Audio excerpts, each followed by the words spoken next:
Hello and welcome to W.R. Frady's Friday Night Frights. I'm your host, W.R. Frady, and I would like to welcome you to a new series of ghost stories, urban legends, legends of Lacey Road, strange tales, and all manners of spooky fun for the autumn and Halloween season.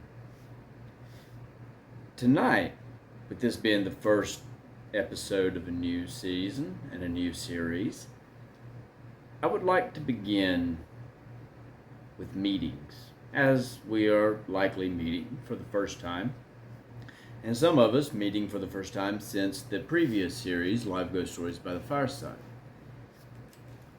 Meetings. So what is it exactly about meetings? Meetings can be great things. They can be a waste of time if it's for a business and it's too often done. But we're not talking about those kind of meetings now, are we? No. We're not talking about those kind of meetings at all.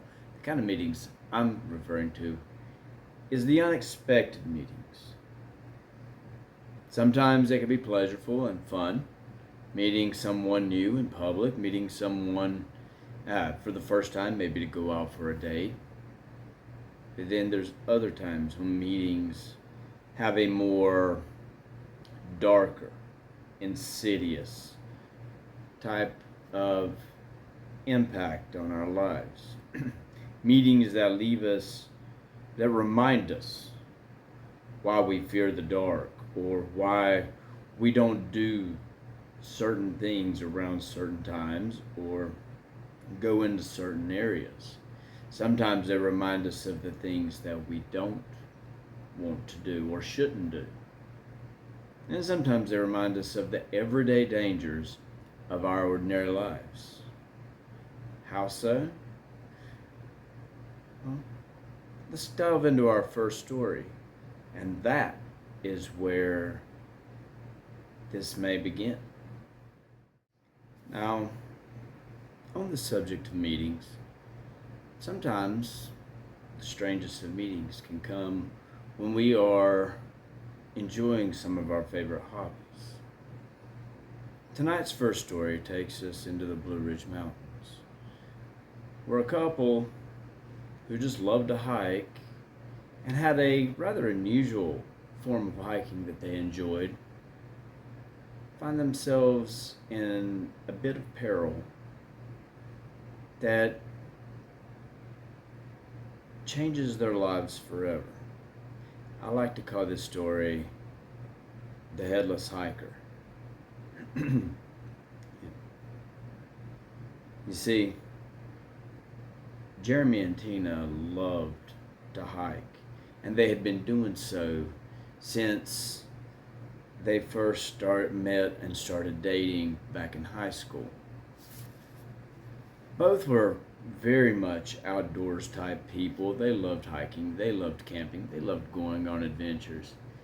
And if the weather would allow, they were always in the woods, enjoying just company with one another, nature, and just the thrill of seeing new places and new sights.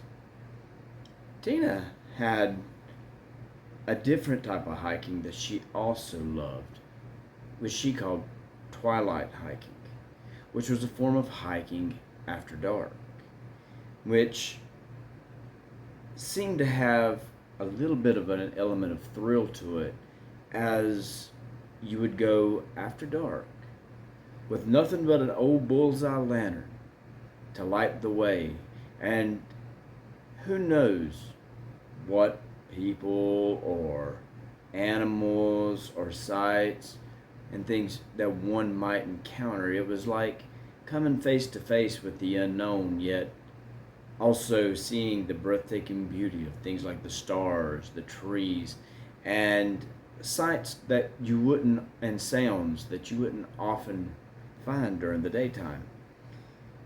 She first introduced Jeremy to this, especially going around the Lake James area, and they would go out and park and hike a couple of times a month until it got too cold to be able to get out and do so. And for years, they enjoyed doing this particular hobby, both during the day and then occasionally at night. And life kind of caught up with them for a while as they were dating with college not and so forth. Well, during their college break, they had begun planning to go on a twilight hike on an obscure trail up on the Blue Ridge Parkway that they had noticed just a few months back. And they planned, and eventually the night came that they were going. Laughter echoed from the Jeep and excitement, and they were just absolutely enjoying the each other's company as they drove up the Blue Ridge Parkway. And then as they passed a signpost that let them know that they were getting close to that to that particular overlook, they slowed down so they wouldn't miss the turn. And they almost did, because the night was dark and the shadows were so swollen in the trees that it robbed everything of visioning, almost to the point that even their headlights couldn't pierce the darkness but so far. But within moments they had pulled in, had gathered their gear, lit their bullseye lanterns, and had started down the trail.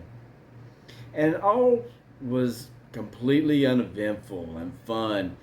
They would hear the ambience of wildlife and nocturnal wildlife and such walking just outside and moving around just outside of the light.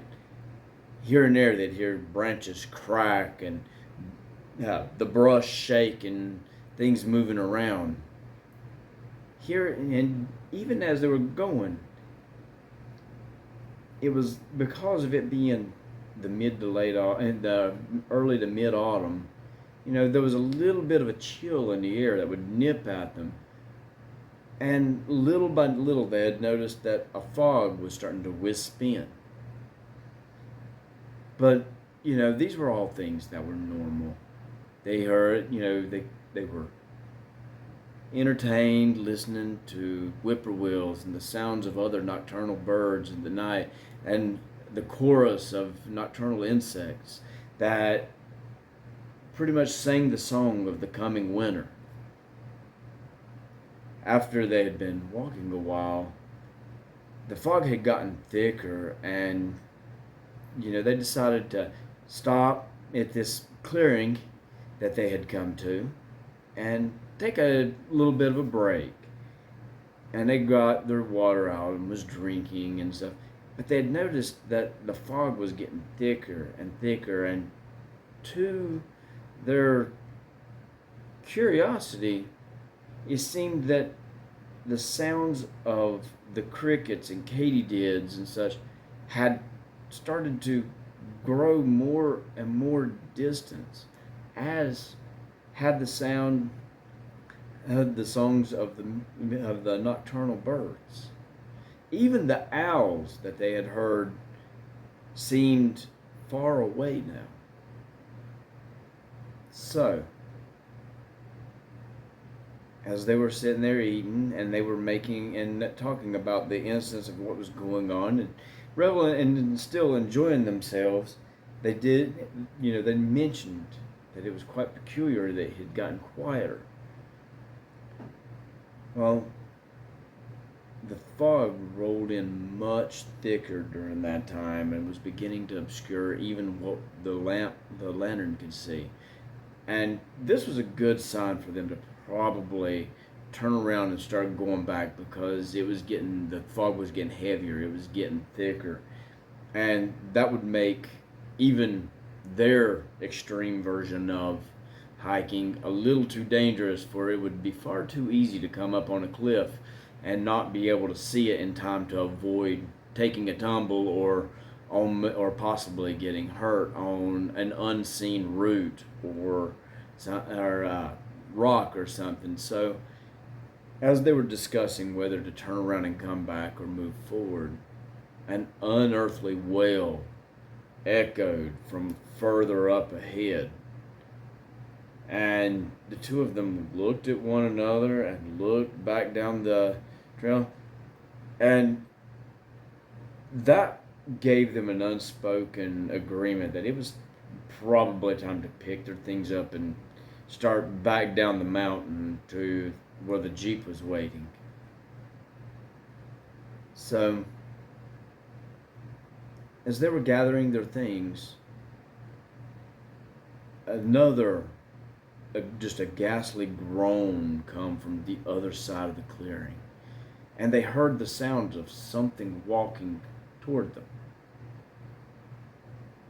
Just as they were getting their things back down to their, back up and ready to move again, a figure, a roughly humanoid figure, come into the clearing with them, and yet, even with lantern light, it was still too obscure to see, but they could tell that it looked like another person. However, their clothes weren't entirely from this decade. In fact, it looked like maybe something that had been worn possibly 20, 30 years ago, as old boots and worn out denim jeans and an old plaid shirt had come into view with gnarled and fingers wrapped around a walking stick that was moving forward. And Tina looked up and was like, "Hello? Are you okay? Are you lost? Who are you? Is there anything we can do to help?" And as she did, and as if to answer, a hollow laughter filled the clearing. And so she raised her bullseye lantern up just enough to kind of see what was going on, and her jaw fell open. For the person was almost whole until they got up to above the shoulders, where the head was entirely missing. And the shoulders shook with a laughter that echoed through the clearing. They both took one look, and Tina was absolutely frozen with fear. She kept looking and looking, and it took Jeremy just walking up and touching her and pulling her to break her from her fear. And then, as soon as it was able to do that, she realized that the hiker was reaching for her at the same time, and both broke into a dead run, running as fast as they could back down the trail. Limbs beat just relentlessly at them as they were going back over. They were tripling and tumbling over the rocks and roots and such that were in the way, but they tore back down that trail as fast as they could until Jeremy come face to face with something that made him just halt, and a ghastly breath come out of his it got emitted from his mouth, and a scream that even sent chills down Tina's spine. And as they looked, there hanging from a tree was a severed head that was just sitting there, its mouth open in a silent scream. And as they looked at it, its eyes rolled down and looked at them, and its face turned into a hideous smile and started laughing, and the laughing echoed like that hollow laughter from back in the clearing. And Jeremy took several steps back and was just so shocked at what he had come face to face with that he didn't know it until Tina was all too aware that the hiker emerged from the bushes right behind him and laid his hands on Jeremy's shoulders. Jeremy screamed, his body becoming taut, just and stiff, and it was as if his flesh just melted away from his bones, and his lifeless form fell to the ground. Tina was so overcome with fear that she absolutely just took off in a blind run with the lantern held before her. A mistake she made when you realized when she picked herself up out of the ditch, nursing a bruised knee, and then kept going. She could feel the warmth of something running down her leg, but she had no time to stop and look. She just kept running, and as she drew closer to where she saw where she could tell that she was getting closer to the clearing, even despite the dense fog, she saw a couple come walking up the path just like her and Jeremy had just a while before. And Tina was waving her arms with the lantern and saying, "Turn around, go back. It's too dangerous. Get out of here. It's coming. It's coming." And it was as if the hikers never saw her until she literally ran right through them and tripped again, completely unaware, that so focused on what had just happened that she tripped again and fell to the ground. And the hikers turned around and regarded her with hollow eyes and a long forgotten, just emotionless face. And it was a voice that came with the wind and said, "Leave or you will never see another day. And do not come back to this place." She got up, she climbed, and she ran as as she was greeted by the head toppling down the trail after her.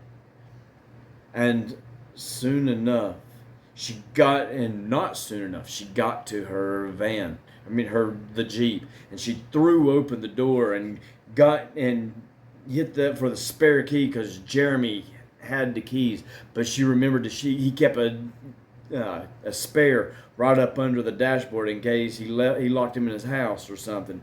So she reached in, grabbed that spare, and put it in the ignition and sped away.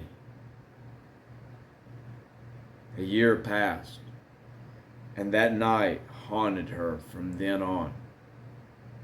And the only way she knew that she could get over the terrors and the trauma of that night, that she had to go back. She made a bouquet with a note on it, believing that if Jeremy had become one of the ghosts of Appalachia, then he might be able to read the note that she had left for him and possibly know that she hated that she couldn't live with herself for having left him there. But she honestly had no choice. So almost a year to the date, she drove back up to find that obscure trail, and it was just turning dark when she was pulling in, and the fog had begun to roll in. And all too well she remembered that night, just a year before. And so she walked up the trail a little ways to lay down her bouquet of flowers. And then as she had noticed that the sounds had grown distant, and a chill run down into her spine. And so as she stood back up, she heard the hollow laughter coming from up the trail. And so just to hurry up and get out of there, she jumped up and turned and ran right into the Headless hiker. Now, it can be said that Tina may have asked for it going back, but she knew what she had to do to make things right there and try to get past the events that happened. Unfortunately for her, the meeting was a final one. And that brings us to our second story, which, like the first, involves a meeting long after dark. Except we're going to leave the dark and twisted mountain range known as the Appalachians and the Blue Ridge. And we're going to go to another time and another land far away, where a man named Gabriel was leaving a tavern all too late at night. Now, those of you who have read the Scary Stories to Tell in the Dark would remember this story as May I Carry Your Basket, as it is actually derived from this tale, which comes from English folklore. So Gabriel was leaving a tavern late one night with his dog. And he was a little merrier than he was when he went in. And the dog stumbled out and stumbled down the road. They decided to get home quicker. They would take the old road that cut through the woods and back to his home to kind of like shave off some time, you know. However, people often spoke against about going down that road, and even children wouldn't play on this road even during the daytime. But Gabriel, he was in a place where he didn't care anymore. He was happy. He had a few too many, I guess you could say. So he began walking down, and it was a dark and cold night, one where you could see your breath, and just a sliver of a crescent moon shining with silvery light upon the landscape, outlining everything in just a pale silvery glow, just barely enough to where he could see, but not in great detail. And everything was fine, but as he made his way around the path, a shrill scream echoed the night. And while he was trying to figure out what was going on, his dog, however, yelped, tucked its tail, and ran back the opposite way of what he was walking. Well, as Gabriel looked, he noticed that a humanoid figure was walking up ahead along the hedgerow, and it was going roughly the same direction he was. So after trying to get his dog back and failing utterly, he kind of shrugged his shoulders and caught up with the person, who happened to be a woman walking down the road alongside the hedgerow, and in her arm was an old market basket covered with cloth. Her head was tilted down, and no matter what Gabriel would do, she always kept the bonnet just enough out and turned to where he couldn't see what her face looked like or where her face would be. And so he would ask her things like, "What are you doing out this late at night?" And, "Oh, well, don't you think it's a little dangerous for a lady to be out?" And he would just talk to her and just try to make small talk, which ever so often she would answer or nod with with a light, polite conversation. But then he looks and says, "Let me carry your basket. Yeah, it's the least I could do since we're both going to somewhere together."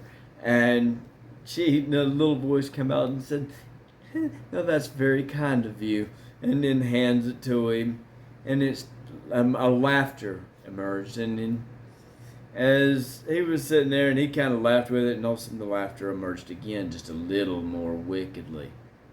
Except he noticed that the laughter didn't come from her, it came from the basket. And he threw the basket down and looked at it in horror. And as the cloth fell away, a head rolled out. It was her head, for when he looked back up, the bonnet had fallen away to reveal that her head had been missing. And as he screamed and took off running to get away, put some distance between him and the thing that had just dropped its head, he looked back and it was on his heels chasing after her. And with a mighty toss, it threw the head, which bounded until it got up to his feet, and it began snapping at his feet and even nipped his ankle. And which not only hurt but made him run even harder.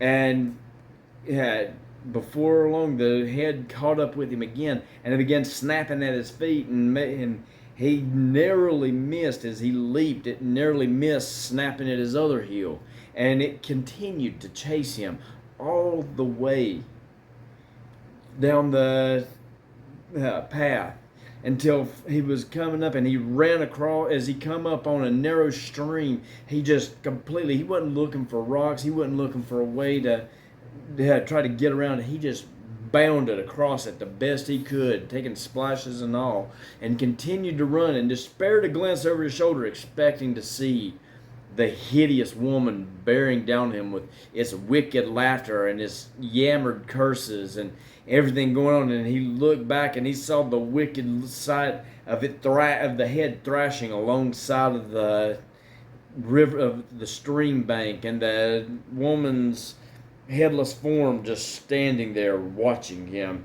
And the curses and the laughter just followed him all the way out until he got off of the road and made his way home. He stumbled up onto his porch where his wife met him, comforting their frightened and almost feverish dog now from the absolute nerves where it was just sweating from fright. And then as he relayed his story to her about what happened, she looked at him and with a little bit of a mocking gesture said, well, at least, she hated that it took a woman without her head to teach him about staying out too late, rather than what she had been trying to convince him, head and all, for years. But still, even long after that, it was found out that he was not the only one who had been chased on that road at night by that foul ghoul that bounded its head after people. And children still refused to play on that street, on that road, even during the daytime. So you see, these were tales of meetings. And his meeting just about cost him. It did cost him a nursed ankle. But to this day, stories about infamous meetings can be found. Sometimes it's the meeting of a hiker on the side of the road, a hitchhiker on the side of the road that is once picked up, directs the driver to their home, only to be gone when they arrive, and other similar stories.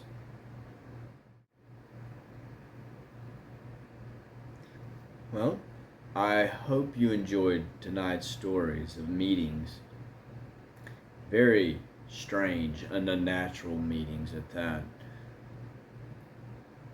So when you're out and you're deciding to do some of those strange things after dark, even if it's a TikTok challenge, or if you're just going ghost hunting or having a little bit of paranormal or even normal fun. And things start to become a little unusual, or the fog begins to roll in, or if you start hearing unusual sounds or see strange people that otherwise shouldn't be around,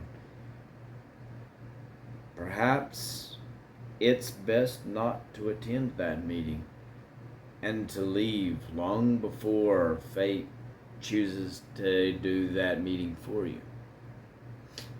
Anyway, this is W.R. Frady, and I would like to thank you for watching W.R. Frady's Friday Night Frights, and we will see you here every Friday night between September tonight and Halloween. I will talk to you again soon. Until then, good night, sweet dreams.